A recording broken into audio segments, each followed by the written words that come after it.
ज्या महिन्यात महादेवाने विष प्राशन केले त्याच महिन्यात त्यांना प्रेम मिळाले. हा आहे श्रावण, महादेवांचा महिना. आणि याचा प्रत्येक नियम एक रहस्य दडवून बसलाय. सर्वात आधी शिवांना श्रावणच का प्रिय आहे?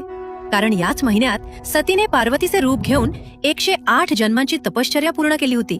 हिवाळ्यात गोठवणाऱ्या बर्फाच्या पाण्यात उभ्या राहिल्या, उन्हाळ्यात जळत्या उन्हात अन्न सोडले, फळे सोडली. म्हणूनच नाव पडले अपर्णा. आणि जेव्हा महादेवाने डोळे उघडले तो महिना श्रावण होता. 108 जन्मांची प्रतीक्षा त्याच महिन्यात संपली. म्हणूनच आजही प्रत्येक श्रावण सोमवारी लाखो मुली व्रत ठेवतात. त्यांना शिवासारखा जीवनसाथी हवा असतो.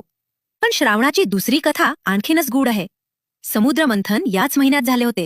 आणि जेव्हा हलाहल विष बाहेर पडले, इतके भयानक की एक थेंबही पूर्ण सृष्टी जाळून खाक करू शकत होता, तेव्हा देवही पळून गेले. पण महादेव पुढे आले. त्यांनी ते विष प्राशन केले. माता पार्वतीने त्यांचा गळा पकडला, जेणेकरून विष पोटात जाऊ नये. आणि तो गळा निळा पडला. तेव्हापासून ते नीलकंठ कहालाले. मग देवांनी त्यांच्यावर सतत जल अर्पण करणे सुरू केले, जेणेकरून विषाची जळजळ शांत व्हावी. तोच जलाभिषेक आजही प्रत्येक श्रावणात चालत आला आहे. आता जाणून घ्या श्रावणाचे ते नियम ज्यांमागील कारणे तुम्हाला अचंबित करतील. शिवलिंगावर हळद का चढवत नाहीत? कारण हळद सौंदर्य आणि स्त्री तत्वाशी जोडलेली आहे, तर शिवलिंग हे पुरुष तत्वाचे प्रतीक आहे. तुलसी का नाही? कारण तुलसी म्हणजेच वृंदा.